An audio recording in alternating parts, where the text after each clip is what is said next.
What's up, everybody? What's up, MGTOW? So, today I wanted to talk about the corporate favoritism at YouTube and YouTube censorship, from a kind of modern historical context.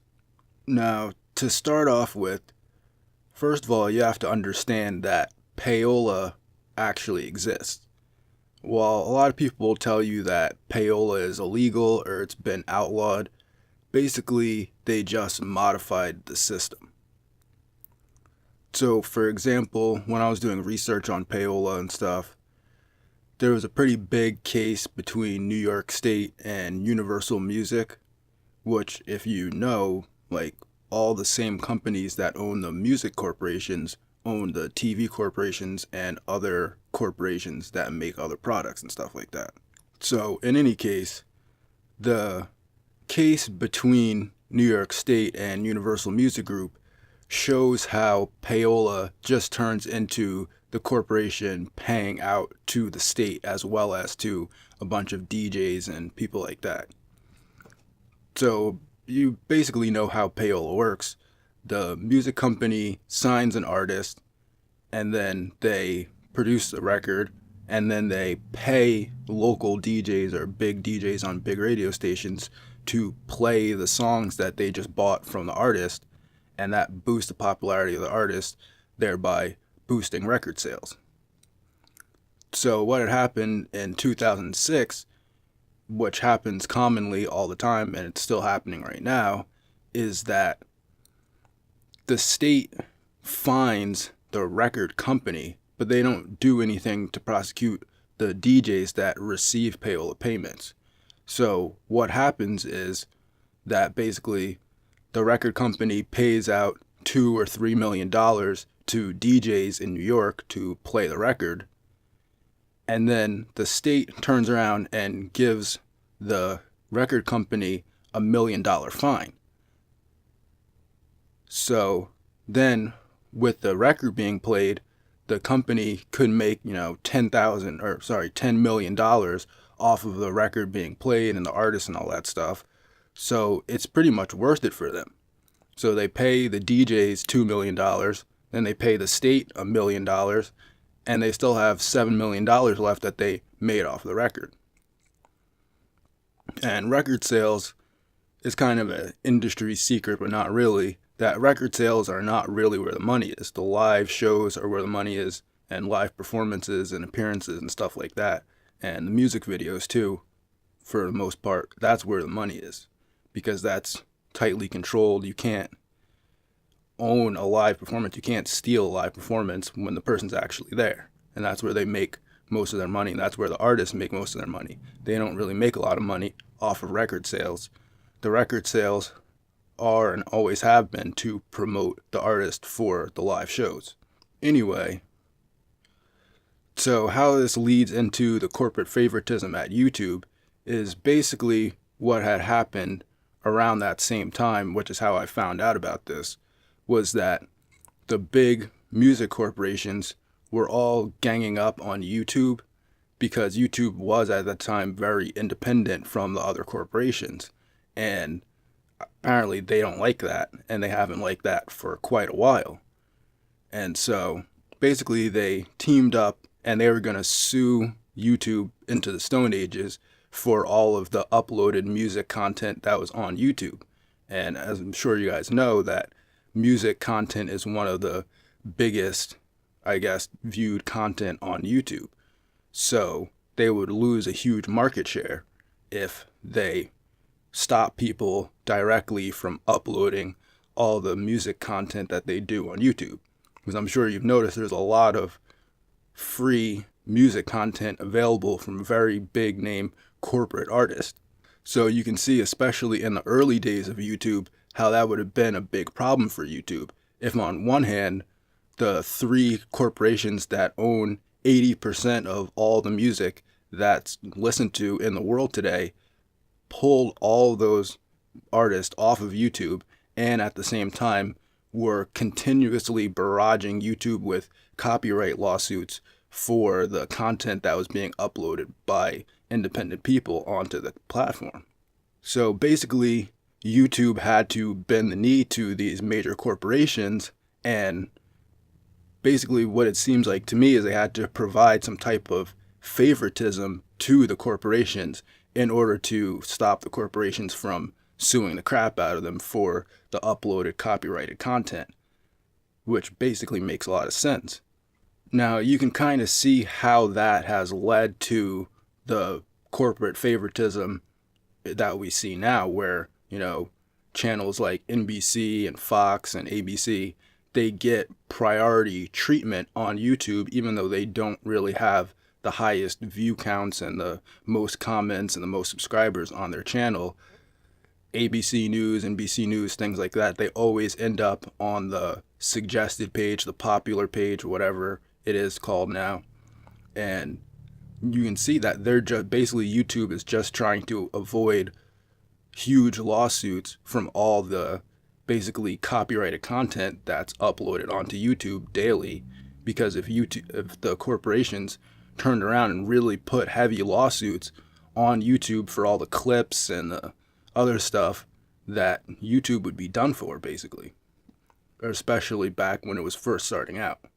Now, the second kind of more conspiratorial point in this is the fact that the major corporations are pretending as if they don't really understand YouTube and that they don't really have any reach. But people use the word shill a lot, but I think in this context it is actually true that there are actual corporate shills on YouTube.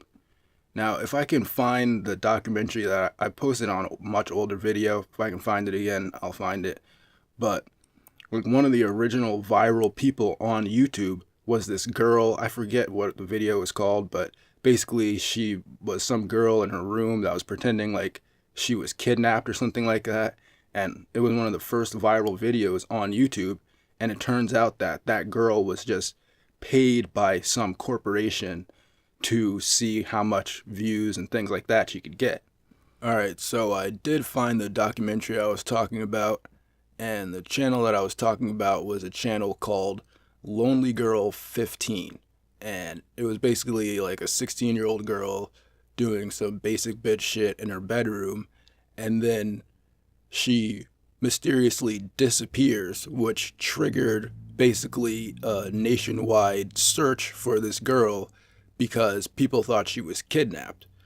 But in fact, the whole thing was orchestrated by some type of management team, which ironically, or you could say it's kind of an interesting conspiracy, was the fact that they were actually recording all the videos and comments and things surrounding the case of people looking for this girl, that they pretended that she had been kidnapped, and then they were going to take all of that information that the other people generated, like the people that were looking for her, and they were going to turn that into a movie that they could then sell to people. So you see how deep this kind of goes, where they're using like reverse psychology on people and then using their own data to generate content based off of falsely generated content that they originally generated, basically under a false pretext, and then use real interactions and real reactions to then generate more content. And then also interesting, like the next clip in that documentary was talking about the guys that used to put Mentos inside of soda bottles, and the fact that when they did this, the overall sales of Mentos went up 15%, and they're attributing it just to people wanting to make YouTube videos with them putting Mentos into soda bottles and watching the soda bottles explode. So you can see how easy it is for one or two corporate or government agents to start a YouTube channel, create some type of viral trend by basically YouTube boosting their search results in the algorithm and giving them preferential treatment, and then that in turn can create real people, just regular independent people, to magnify the trend and then increase sales of a product or increase political support for a political candidate. So there is a little bit of truth to the whole Russian bots thing, but I wouldn't go around calling everybody Russian bots. But you can see from this documentary, and it's documented evidence, so I'm not just some crazy conspiracy theorist, that there is basically corporate generated interactions on YouTube and on the internet that go beyond, them presenting something on the news or something like that, that's used to create genuine reactions from people. And these people are working in teams of people in like think tanks and trying to figure out how to generate a reaction from the public in order to either increase sales or, like I said, get interest in a certain topic or political topic, things of that nature. And you can see also in movies, and especially in the hip hop industry, how there's a lot of product placement. Like how rap artists talk about specific types of cars, specific types of alcohol, specific brands of clothes, and not just styles, but specific brands. And these are true product placements. They're not just talking about Gucci because they like Gucci. A lot of these rappers, especially the big corporate rappers, are actually getting paid by Gucci to talk about Gucci in the song. Or they're getting paid by a specific liquor company or car company to talk about the stuff in their song. And I've seen it personally as well when I had the opportunity to hang out with DJ Qbert. He's sponsored by Fiji Water.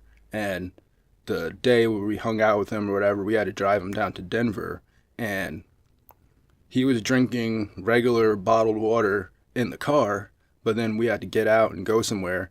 And he couldn't get out of the car with that water. He actually had an extra bottle of Fiji water with him so that he could take that out of the car because he literally couldn't be photographed in public drinking some other brand of water, otherwise he would lose his sponsorship. So there are actually corporate-owned people in this world that have contracts with corporations and you would never know, and they're doing product placement and product sponsorships, and it's on such a low-key, subversive level that it makes you sound crazy just even talking about it. But like I've seen it firsthand, and it's pretty well known. I mean, there's some other cases like Britney Spears lost her contract with Pepsi because she got caught drinking a Coke and things like that. I mean, it's a real thing. It's not something I'm just making up. And so how this kind of ties into censorship is I just don't really believe that these high-level corporate people just don't get, how YouTube works or how Facebook works. I think they get it a lot. And I think that there are some people on YouTube and other social media platforms that are basically, they're fake. They're there to promote corporatism and corporate products and sponsorships. Now, I'm not saying everybody that has a sponsorship, and it's more likely that it's a person that doesn't have an overt sponsorship. Like people that are like, oh, hey, this is my sponsor and buy their product. It's probably not those people. It's probably somebody that's like, oh, I'm just so-and-so and I just hang out and here I'm going into Target. They're not saying that they're sponsored by Target, but it just happens that every one of their videos, they go to Target or they go to Burger King or, you know what I mean? Like you can kind of pick up on it if you really look at what the person's doing in their videos and how they present their videos and stuff like that. But in any case, it's a lot of the censorship, at least the way I see it, is that it comes from competing like views of the product. So for instance, somebody like PewDiePie could destroy a product release. Like if you really wanted to, if somebody's releasing some brand new video game or some other type of product that he may or may not be interested in, and he does a review on it, he's like, oh, this thing sucks. That's really actually going to hurt that brand a lot. And so they need to put censorship on YouTube not only for political reasons, but for economic reasons as well. And going back to the whole payola thing and the corporate favoritism, you can see that the corporations have more of a grip on YouTube and other social media platforms probably than we'd like to admit. And that they understand internet culture more than we like to admit. And so, really, to me, the whole censorship thing comes down really to a battle between kind of corporatism versus independent creators. And the political views and all that other stuff does fall into it too. But I think that's why a lot of the channels that appear to be right-wing, that are promoting independence and responsibility and financial success and things like that, maybe that's why they're getting censored. It's not so much that they support Trump or they support whoever. It's actually because the ideas of being an independent, productive, responsible citizen tends to lead people away from being like a consumeristic kind of emotional driven person. And that's bad for corporate business. Now, I'll follow this video up with another video where I'm going to be talking about the counter signaling culture, which hopefully that will make more sense with this video in combination. But I guess since we're talking about shadow banning and censorship, I just want to give a few channel recommendations of some not so much newer channels, but channels that don't seem to be getting as much views and likes as they should be getting. So I guess you guys should check out Tru Sherm's channel. He's got a really good channel. Got some really good videos that he's been putting up lately, and he's a pretty funny dude too. And also check out Kenneth, the Golden Child. He used to just put up beats and stuff like that, but now he's been doing some MGTOW videos and some other videos, so check out his channel too. And also check out MGTOW Aviator. He's a new guy. Not sure exactly what's going on with him. I think he's been divorced, but now he's living his dream as becoming a pilot. So it's a pretty interesting channel. Suggest you check out all these channels. And that's all I got for this one. Have a good day and go MGTOW.